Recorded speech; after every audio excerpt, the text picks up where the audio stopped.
they escalated their attacks. Cassie Dillon would call my boss, who she was friends with, at RSBN every day for weeks, saying, "You'll never believe what Nick said on his show tonight. It's so racist. It's so bad. You got to take him off the air. It's going to make you look bad." And I would then get word from my boss, Joe Seals. He was the founder at Right Side. And he would call me up and say, "I don't know what has gotten into Cassie. I thought you guys were friends, but she is calling me every day hysterically, demanding that I fire you."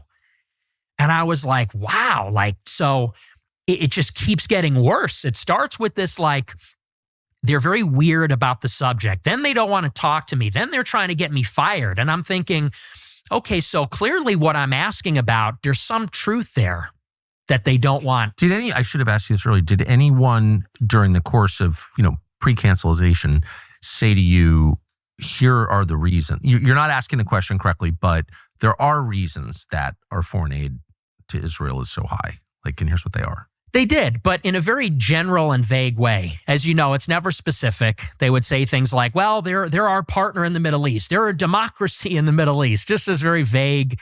It's rhetorical.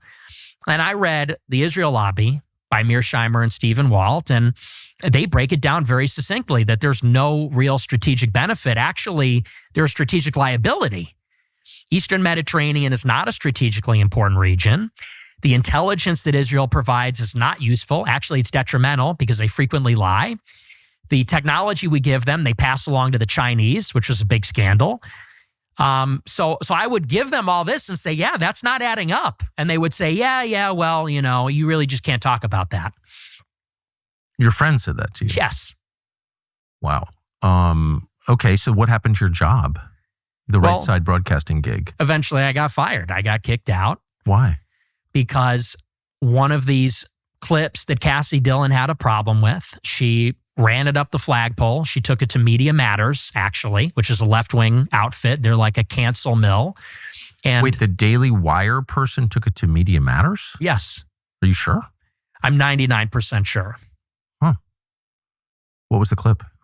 It was a clip, ironically, where I was talking about the travel ban, the so-called Muslim ban, and I was defending it. And I said that the First Amendment does not protect foreign nationals. It doesn't protect Salafists, Wahhabis. Right. He's like, I said, they're saying that there's a constitutional right for radical Muslims to come here. And I said that, how are they protected by the First Amendment? They're foreign nationals. And the authorial intent of the First Amendment was actually not even to protect that to begin with. It's kind of anti-Christendom radical ideology. So it's something, ironically, that probably Shapiro and Cassie would agree with. But they recognize the currency that a clip like that would have with the left. Because the left could say, you're Islamophobic, you're racist. So she brought that to the left saying, look at this guy. It's not that he's anti-Israel, but he's anti-Muslim. Yes. Well, that's very interesting. Yes. And so that clip appears on Media Matters, which at the time, I was the subject of a lot of attacks from them at the time. And people kind of listened to them. Yeah. Including on the right, they listened to them. Yes. So what happened? So I had to write an apology. My boss called me up and said, you need to apologize for what you said. For being anti-Muslim. Yes. And so I didn't write, I'm sorry, but I had to write something like, well, I should have chosen my words more carefully and this, that, and the other. And ultimately, then they fired me. Anyway. A couple weeks later, yeah. And what was the pretext for that? Well, they wanted to get in the White House press office. They wanted a press pass. And they said, the stuff you're saying on the show isn't like a good look for Right Side. They're not going to let us into the White House if you're with us. But the pressure in this scenario came exclusively from the Daily Wire? Yes. Yes, because, and here's how I know why. My show got maybe 100 live viewers every night. Not a powerhouse show. No. So the Media Matters was not onto me. They were put onto me by people in the right that wanted me canceled. Yeah, well, that's interesting. So then what do you do? You're failing in school. Your show just got canceled. What's your plan now? So I dropped out. College. Mm-hmm. Yep. And I hated college, and it was very expensive. even I had a substantial scholarship, but it was still expensive and I didn't like it. So my plan was that I was going to go to a different college. I might work for a year, make some money. And eventually I got the show back about a month later. They came back, and by popular demand from my 100 viewers who were very dedicated, Right Side offered me the show back. And so I took the show again over the summer. And then I applied for a job at the Leadership Institute. And that was kind of the next big saga. But you didn't get that job. No, I did not get the job. Why? Well, I was told, because I knew people that worked there, that were field representatives there. It was a field representative job. And so I went out for a job training at the end of July 2017. So after that second semester, and I applied for this field rep job. It was this 2-week training. And I go there, and on the first day of the whole thing, they go around the room of all the prospective applicants. It's like a big tryout, basically, for 2 weeks. And they wanted to get everybody to break the ice and know each other.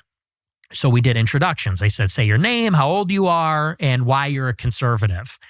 And at this time, people are not where, let's say, we are right now. They're not America first. They're not anything like, they're not talking about great replacement. That's not on the radar for them.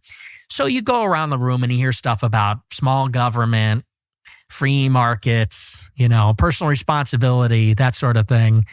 And they get to me and I said, well, I'm a conservative because we're losing our civilization because of mass immigration.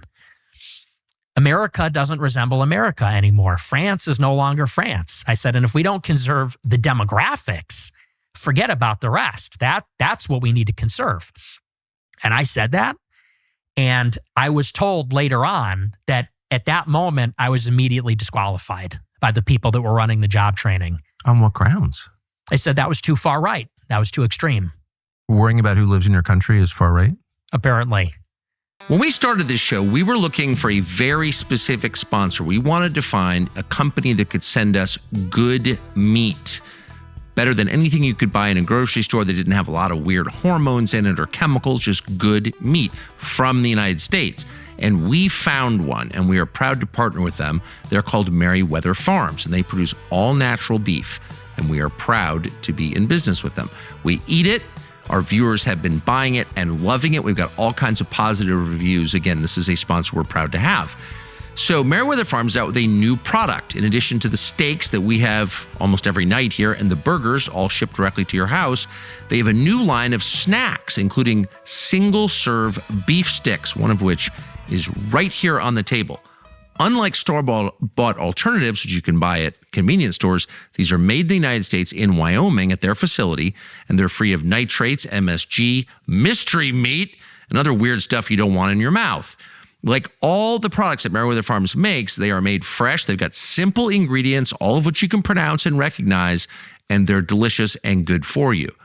If you use our special promo code TCN10 at checkout, they're about $1.50 a piece. It's a perfect on-the-go protein boost if you need one, or if you've got kids or on sports, want something to keep in your car or truck. Super easy and good for you.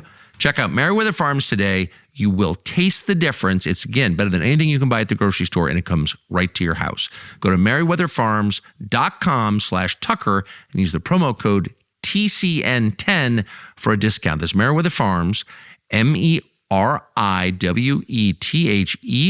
farms.com/Tucker.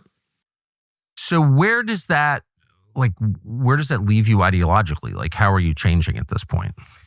So at this point, I'm realizing that something is deeply wrong here in the conservative movement, because we were led to believe in those days of the campus culture wars and Gamergate and all that, is that we're the marketplace of ideas and we're about free speech and the rest of it. And here I am being like nuked from orbit by Ben Shapiro as a kid, and for asking what I thought were reasonable questions. Because I didn't come from some strange background. I come from a normal home. My parents are Catholic. They're married. We came from a relatively affluent suburb. I went to Lyons Township. That's like a very affluent high school. In other words, I didn't wake up as like the son of William Luther Pierce. I wasn't like a skinhead or something. I was like a normal guy that was like, yeah, like country's too diverse. We're too pro-Israel. Like this is reasonable.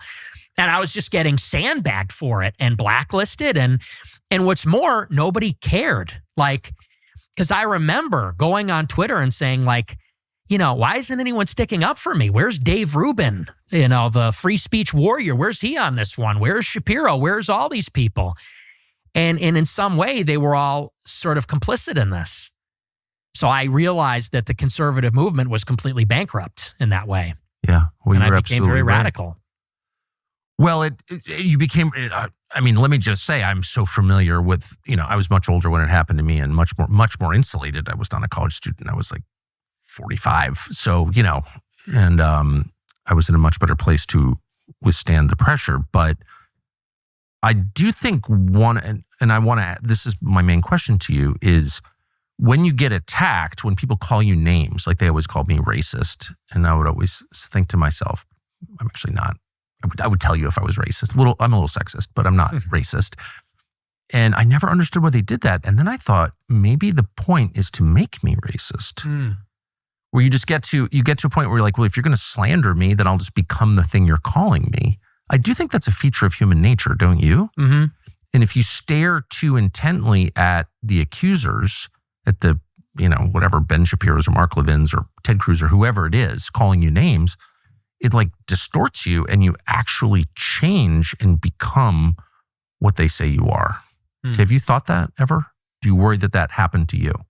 No, I don't think it ever did because I know who I am. I had a very firm grounding of what I'm about, which is that I was deeply Catholic, and I still am, deeply patriotic and pro-American. And I don't consider myself temperamentally to be an angry or a hateful person.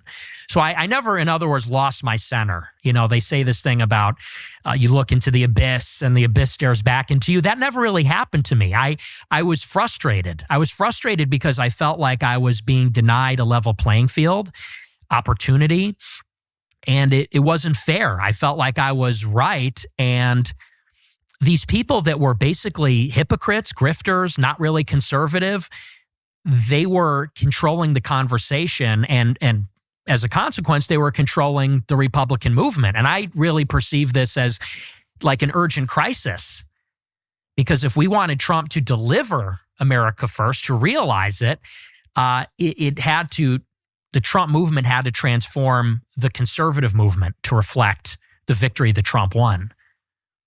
So, I won't keep torturing you with biographical questions, but I do want to so how your show gets canceled, you drop out of college, you have no money, you decide you want to work at the Leadership Institute, which is like a conservative think tank or some organization of longstanding in Arlington, Virginia. Mm-hmm.